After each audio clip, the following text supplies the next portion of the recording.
just right now leaving the gym and making my walk back to my house. That's a beautiful night. Is that a full moon? I think that's a full moon. It's beautiful. It's a nice night out tonight. I actually don't need the hood like I thought I would. I thought it might be a little bit too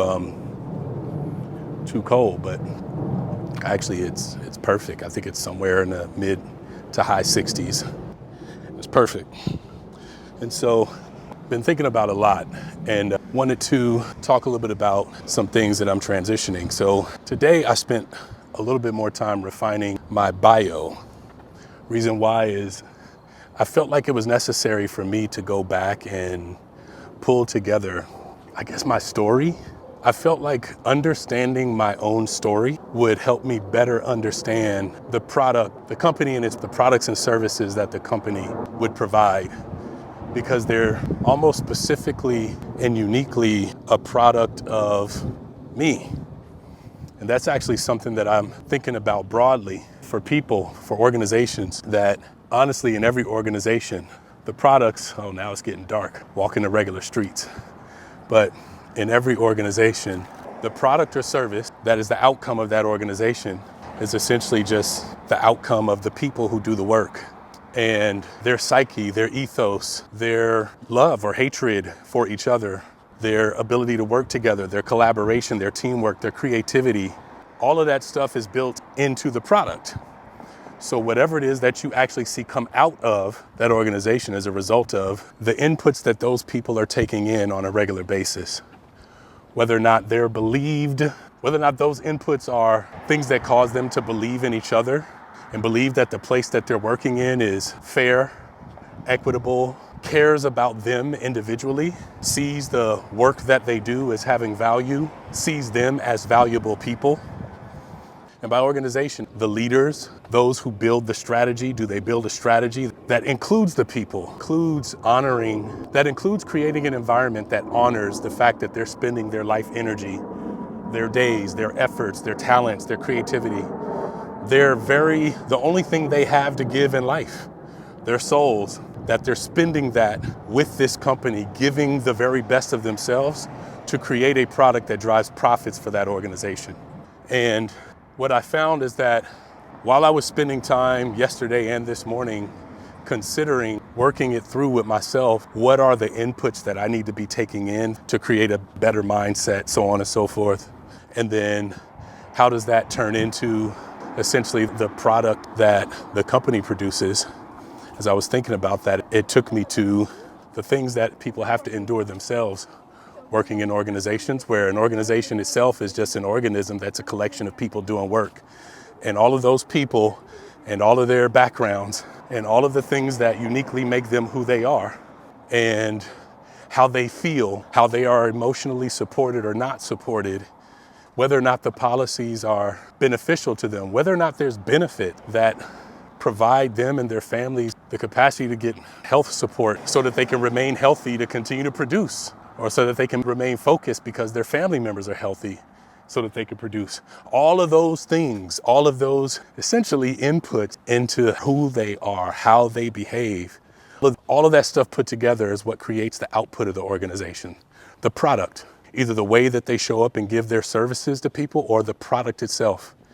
And it also is responsible for whether or not the product itself, I'll say it this way actually, the way that those people are treated and the way that they feel within the organization also impacts whether or not they extend the same kind of care and thoughtfulness to the customers of that business. So ultimately the consciousness of the organization is the thing that creates the experience of their product or service that makes it unique in the marketplace and gives it a competitive advantage. Especially when you add to that whether or not the people who work there love what they're doing and love where they're working and love who they're working with. Because then that creates buy-in from their families. It creates buy-in from the communities within which they're working. It creates buy-in from all the people who know about what they're working on and where they're working. They see the pride, the joy in their eyes, or the despondency, the depression, the anxiety, and it makes them also have a feeling about that product. I think recognizing that the product is more than the widget that is created or the specific capability services that are provided, but the product is also how people feel about the work that they're doing, and then how they represent that into the world as ambassadors of that organization. All of those things create the experience of that product, and all of those things matter. All of those things are inputs into the product. Anyway, why am I talking about this? It was important for me to understand what are all the inputs into the thing that I'm trying to build, that I'm trying to create. Actually taking this model, Key to Everything, this class, coursework, system, ecosystem, construct, ideal, I don't know, philosophy, way of life, way of being, taking this and then turning it into something that could be used in commerce. And it mattered what my story was. It mattered what my why was. And it was important for me to read that in the same way that I would understand that about organizations that I help when I'm helping them to create a strategy, helping them to articulate what is going to be their unique position in the marketplace that helps them drive competitive advantage, and how their organization must be structured around it to be able to support the production of that product. Anyway, that's where all this stuff took me. The other thing, totally separate thing, something that I want to talk about, and maybe I'll talk about this differently in another way at another time when I have light. I had a bit of an awakening experience, not last night, but the night before. And that whole day, it was day 2 of my Key to Everything journey. This is day 3, going into day 2 of my Key to Everything journey. Oh man, I had the same experience, and I feel like I'm talking about it in the same way that other people describe their near-death experiences. And so actually I'm gonna spend another day and another time talking about that. But as for now, this is, all right, I'm trying to carefully cross the street because these cars are coming at breakneck speed.